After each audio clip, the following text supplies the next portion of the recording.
लक्ष्मण को वैद्य ने संजीवनी औषधि पिलाकर स्वस्थ किया। युद्ध हुआ, रावण मारा गया। रावण ने प्रभु शिव की भक्ति की थी, अपने 10 बार शीश काटकर शिव जी को भेंट किए थे। 10 बार शिव जी ने उसको वापस कर दिए तथा आशीर्वाद दिया कि तेरी मृत्यु 10 बार गर्दन काटने के पश्चात होगी।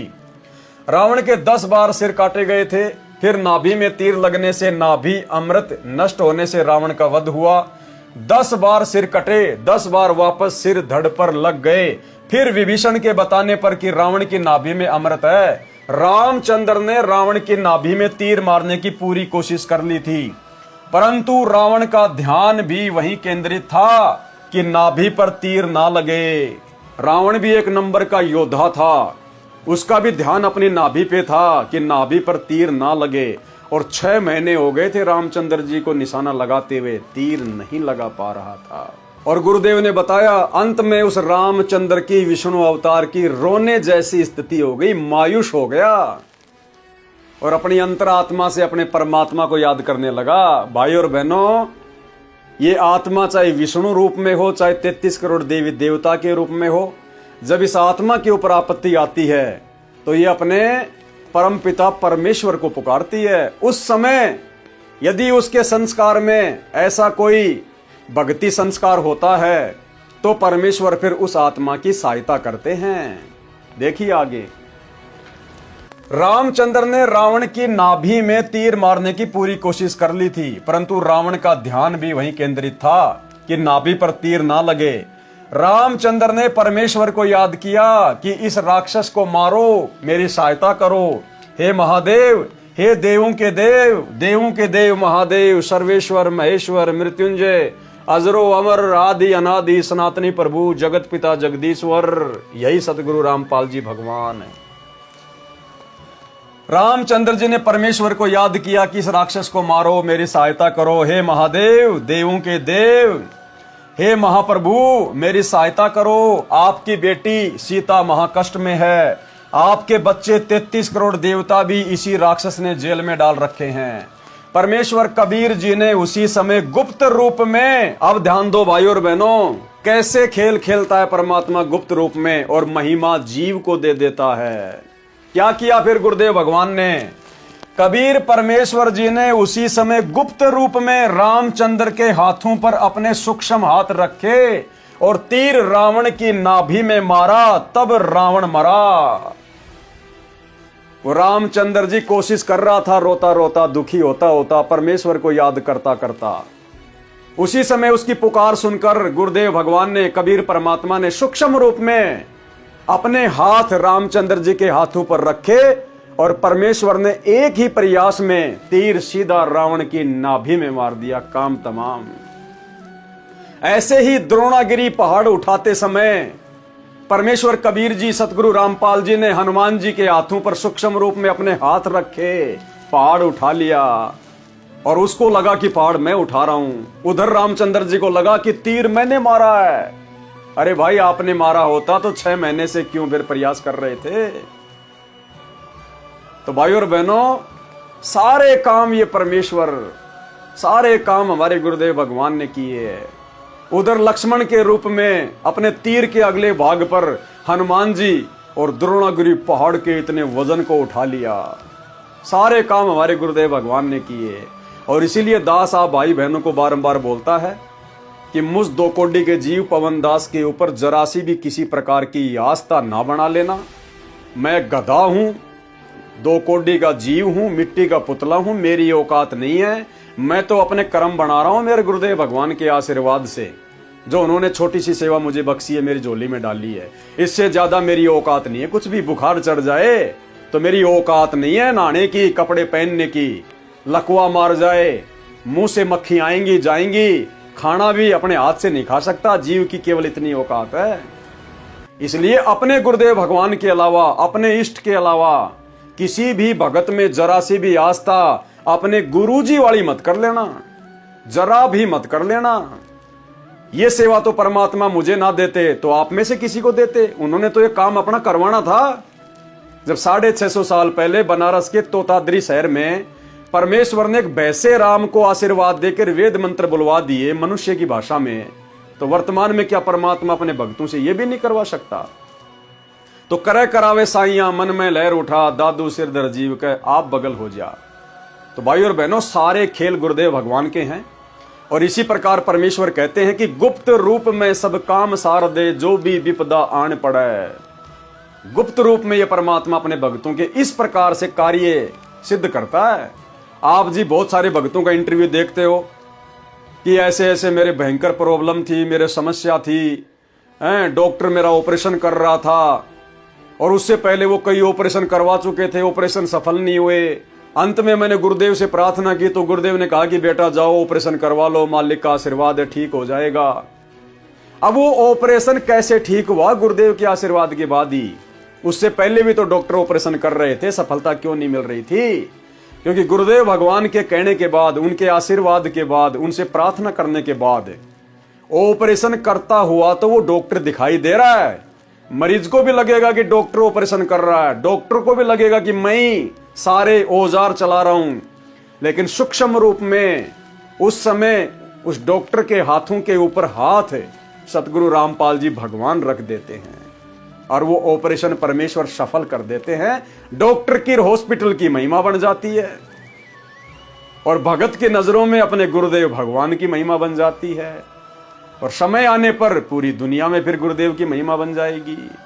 तो भाई और बहनों, इस प्रकार से ये परमात्मा हिसार जेल में रहते सहते भी अपनी प्रत्येक आत्मा के साथ में सूक्ष्म रूप में जब भी उसके ऊपर कोई समस्या आती है, कोई संकट आता है, तो परमेश्वर उसकी इस प्रकार से मदद करता है।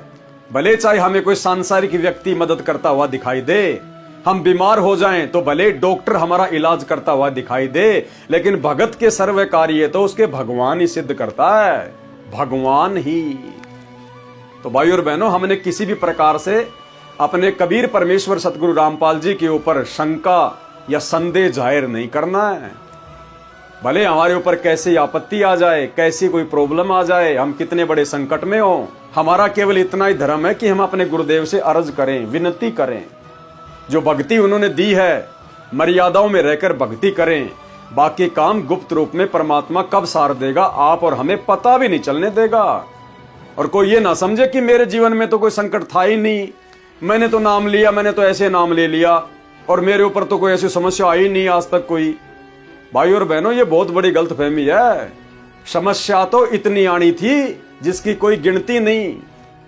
तेरा तो चकनाचूर निकल जाना था। इस बहम में मत रहना कि मेरे ऊपर तो नाम लेने के बाद आज तक कोई समस्या आई नहीं, मैंने तो सुखों में नाम लिया है, मैंने कोई भूत भगाने के लिए, कोई बीमारी के लिए नाम नहीं लिया।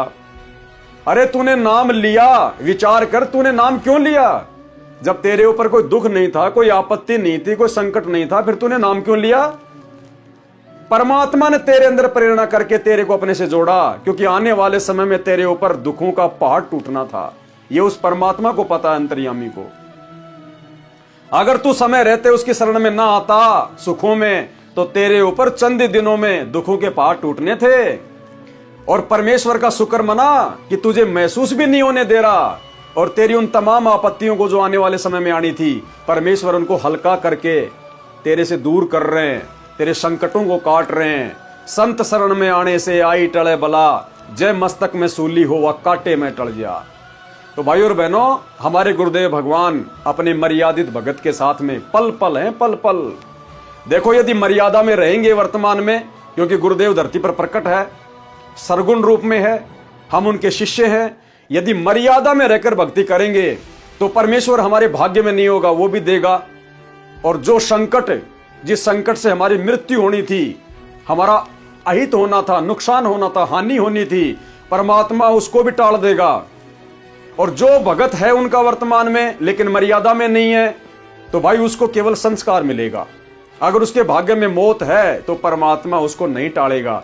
जैसे वर्तमान में शतलोक आश्रमों से जुड़े हुए भाई बहनों की गुरुदेव के परिवार ने कोई मर्यादा नहीं छोड़ रखी, इन कोऑर्डिनेटर ने सबकी मर्यादा तोड़वा रखी है। आए दिन भगत अकाल मौत मर रहे, क्यों?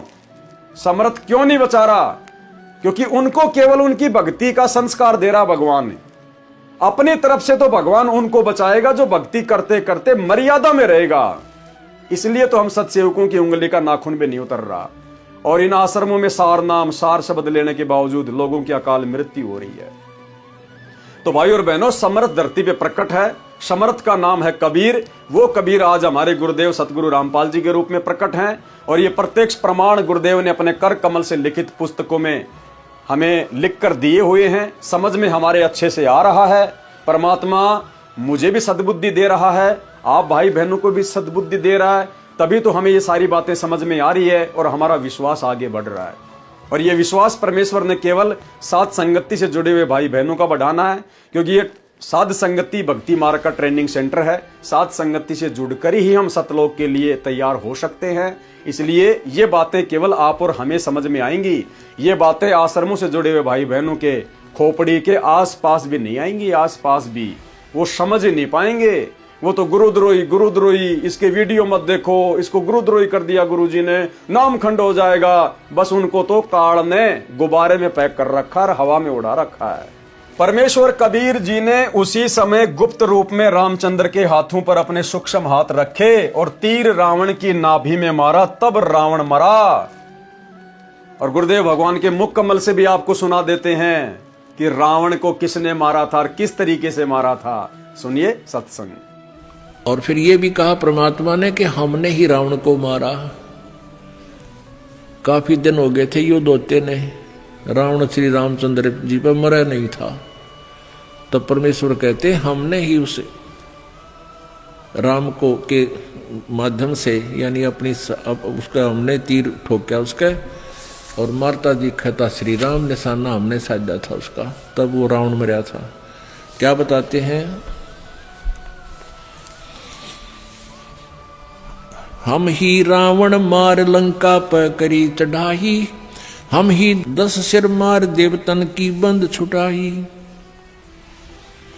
हम ही राम रहीम करीम पूर्ण करतारा, हम ही बांधे सेतु चढ़े संग पद्म 18। हमने ही उस सेतु यानी पुल को हमने ही बांधा था अपनी शक्ति से। परमेश्वर कबीर जी ने उसी समय गुप्त रूप में रामचंद्र के हाथों पर अपने सूक्ष्म हाथ रखे और तीर रावण की नाभि में मारा, तब रावण मरा। परमेश्वर कबीर जी की प्राप्ति के पश्चात संत गरीबदास जी गांव छुडानी, जिला जज्जर, हरियाणा प्रांत ने परमेश्वर कबीर जी की महिमा बताई है। कबीर जी ने बताया है कि कबीर कहे मेरे हंस को दुख ना दीजिए कोई, संत दुखाए मैं दुखी मेरा आपा भी दुखी होए। क्योंकि श्री रामचंद्र जी किसी न किसी जन्म में कबीर परमात्मा सतगुरु रामपाल जी के हंस थे, उनके भगत थे। और भाई और बहनों, हम लोग इस कलयुग की बिचली पीढ़ी में अपनी गलती से परमात्मा से अपना हाथ छुड़वा लेते हैं। उसके बाद ये काल हमें ब्रह्मा विष्णु महेश बना देता है, देवी देवता बना देता है, दूसरे ब्रह्मांडों में जाके बैठा देता है। परमात्मा फिर हमें वहां से निकाल कर लेकर आते हैं। और जब हमारे ऊपर आपत्ति आती है इस कलयुग की बिचली पीढ़ी या उससे पहले, तो फिर इसी प्रकार से परमात्मा आत्मा की पुकार पर, भले वो उसकी शरण में है या नहीं है, लेकिन भक्ति धन उसके पास होता है। परमात्मा उसको अपनी शरण में किसी जन्म में ले चुके होते हैं और उस भक्ति के प्रतिफल में परमेश्वर फिर उस आत्मा की पुकार पर उसकी मदद करता है, जैसे श्री रामचंद्र जी।